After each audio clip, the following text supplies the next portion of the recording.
Here's a tale about a surprisingly deceptive and complex online scam that impacts photographers right in the pocketbook and is one you could fall prey to if you're unaware it exists. It is in fact the only scam I've fallen prey to in my 26 years online.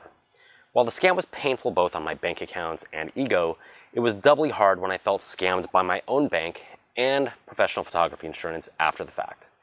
My goal in sharing this is not for pity or to badmouth any institutions, but to educate others and share in detail how this type of scam works, how you're unprotected even though you think you are with your bank and insurance, and what to do to avoid these situations. Now, first, I'll address the reflexive thought you're likely to have. What an idiot. And I'll gladly take ownership for letting my guard down. But I consider myself to be quite a cynic. And in my time online since 1991, this is the first time I've fallen prey to an online scam.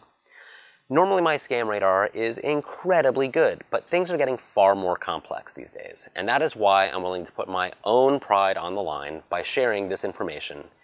Information that is worthy of your time and temporarily placing your reflexive cynicism on hold. So, how does this scam work? In my case, here's the abbreviated version. First, a customer emailed me to order 6 seemingly specific 40 by 60 inch large prints, totaling over $6,000. Second, email correspondences from the customer focused on payment clearing and delivering prints by a certain date, namely Christmas, to an international destination. Third, I received a check from a bank in my state that looked quite legitimate. Upon deposit, it was placed in a standard 3 to 5 day hold and was cleared by my bank. Fourth, feeling confident that the funds were legitimate and cleared to my bank account, I printed the photos that were ordered. As a best practice, I never print orders until funds clear the bank. Seems straightforward. Fifth, the customer required a specific delivery service be used to best deal with customs. Sixth, the shipper required a larger than normal payment, roughly $2,000 via wire transfer. Seems straightforward, less some red flags that seemed to be addressed by my bank. But what I quickly learned is that the customer never ever wanted the prints. The customer and the shipping company, or the representative from the shipping company, were the same person or team of people. They were all the same person or scam team. So how is this a scam? Well, it's far from obvious at first glance, but ultimately this team of scammers is laundering stolen money. They gain access to and compromise a bank account, usually a business account, with a large balance that is seldom used for payments. They forge a check from this account, fake name, address, etc. The only valid information is the routing number and the account numbers. That's how the check actually clears.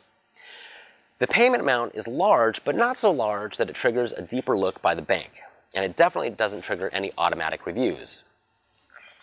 So here's where you, the photographer, get taken, nicked, robbed, or whatever you'd like to call it.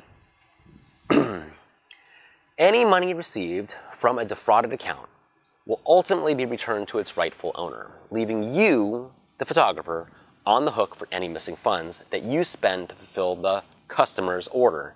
This is the upfront impact of the scam, and the one you'll feel most ashamed of. I know I did, and it's still hard to talk about as it was such a deep hit on my ego. Anyway, if that wasn't bad enough, here is the second, less obvious impact of the scam. Any money spent on print production or shipping will be your loss. Any authorized transactions for print production and/or supplies that you make cannot be reimbursed by a professional photographer's insurance or a business credit card with fraud protection. This is due to a legal exclusion called voluntary-parting. And unless you've been burned in a situation like this, you've likely never noticed this. Unless you've been one of the few people that actually reads the fine print to your insurance policy or your credit card fraud protection. So what is voluntary parting? A voluntary parting exclusion bars coverage when the insured voluntarily parts with property in quotes, if induced to do so by any fraudulent scheme, trick, device, or false pretense, end quote. Now this is from a case of PNS Jewelry Inc. versus Penn America Insurance Company, circa March 2010. And it's been used by insurance companies to deny claims like this ever since. So luckily for me, I incurred a loss only on the printing expenses. I caught on to the scam in time not to lose more money by paying the scammers exorbitant shipping costs. The shipping costs are the scammer's payday, and this is the key part. Once a photographer pays shipping costs, they know that funds taken from a compromised or hacked account will have been laundered and won't be reversed by the bank. And they keep the voluntarily parted money. This is where you get it. The photographer gets nicked or robbed with this one element. The money, the loss on this money comes from your bank account. Unfortunately for me, the shipping side of the scam wasn't presented to me until I followed up about shipping after making the prints. But once the shipping info was discussed, it quickly became apparent what was going on. Now that you know how this scam works in context to photographers, it might sound a little more familiar. That's because it functions in much the same way as the much ridiculed Nigerian letter scam. I'm a prince, I inherited some money, I need you to help me, blah, blah, blah, blah, blah. These scams are fund transfer frauds that reach intended victims by fax, letter, or email, and the senders claim to be government officials or members of a royal family that request assistance in transferring millions of dollars of excess money out of Nigeria and promises to pay the person for his or her help. The message is always of an urgent or private nature. Yeah. So this helps put it in context, but it sure doesn't help my ego, and it surely will hurt yours if you let it get this far. So how to avoid being scammed? Now, number one, never let your guard down and trust your gut. My guard was compromised as this order came in with the bulk of my holiday orders. I was rushed, tired from juggling work and family, and guilty of being a little too happy, even if subconsciously, that a decent-sized order came through. The other thing that you can do is know your customers. Most of my customers are domestic. I have had a couple international clients, but 98% are domestic.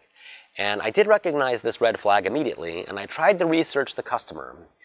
That said, I've learned not finding anything about a customer is not the same as clearing a customer of suspicion. Absence of information should be considered as suspicious as finding negative or suspect information.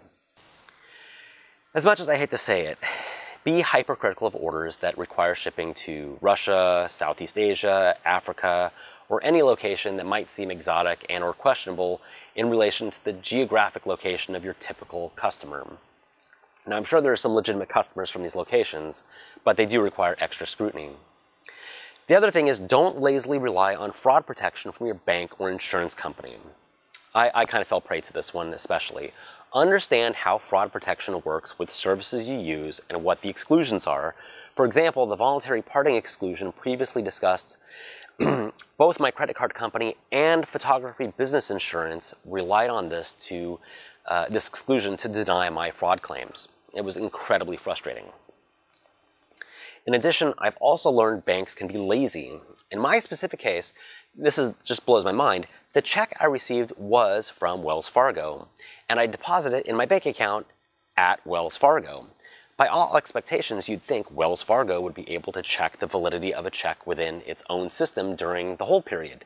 It's not like I was depositing a check from, say, another country, a foreign bank, let alone a different domestic bank, which is usually the reason why they give you that the hold is being put in place. Banks are lazy, and apparently fund holds don't mean or do a lot. Had they done what they were supposed to do, it would have saved me a lot of grief. Question the content of your print orders. That is the next thing that you absolutely have to be able to do. If you're receiving an above average size order, scrutinize the number of prints ordered, print sizes, and image choices. If the subject matter of the prints are scattered or the prints ordered match the order of images listed on your website, dig deeper to the reason the customer chose those photos. Think holistically about print orders. And don't just rely on funds clearing. Make sure that all details of the order are finalized beforehand. This is where I got burned. Had I known this about the shipping, I would never have moved forward with the order. Establish and stick to shipping standards. It makes a big difference. Next, you can define how and what services you'll use for shipping. No matter how enticing the order, don't waver from those standards. Discuss suspect orders with your peers. This is a really big thing that you can do to help mitigate any kind of risk. If you're unsure of how to assess the risk of a customer's order, bounce it off a peer or maybe even a professional group or association. Having a fresh set of eyes to evaluate a questionable order can help you see things more clearly and determine if this is a widespread scam or it's a legitimate order. In my case, I got burned, luckily not as bad as it could have been, but now that you're aware, you can hopefully avoid this type of situation. Look out for you and be smart out there. This was a miserable experience, and I wouldn't want anyone else to suffer the same ordeal. A side note, if you're interested, the scammers I dealt with were even so ballsy as to call me. This was just mind-blowing. I could never time the rare calls correctly to record them, and I tried. But once I realized what was going on, I kept them on the hook via email playing dumb for months. I don't necessarily recommend this, but I figured if they wasted my time and money, the least I could do was waste their time. So I secretly had hoped I could get some more information out of them that would be useful to the authorities. But to be honest, that was a long shot. And as it relates to law enforcement, something that I haven't talked about yet, the sheer number of these fraudulent cases makes them impossible to solve and punish the criminals behind them. As I was told by local police, they don't even have the bandwidth to go after fraud like this when it involves hundreds of thousands of dollars. So, thousands, tens of thousands of dollars, you're just not even going to be on their radar. More than likely, the culprits were behind this were overseas, and it was explained to me that the ads you see in classifieds or used to see, like make $2,000 stuffing envelopes from home, are actually part of the scam. Innocent people domestically are sending fake checks to people being snared in these types of scams. We live in really, really odd times.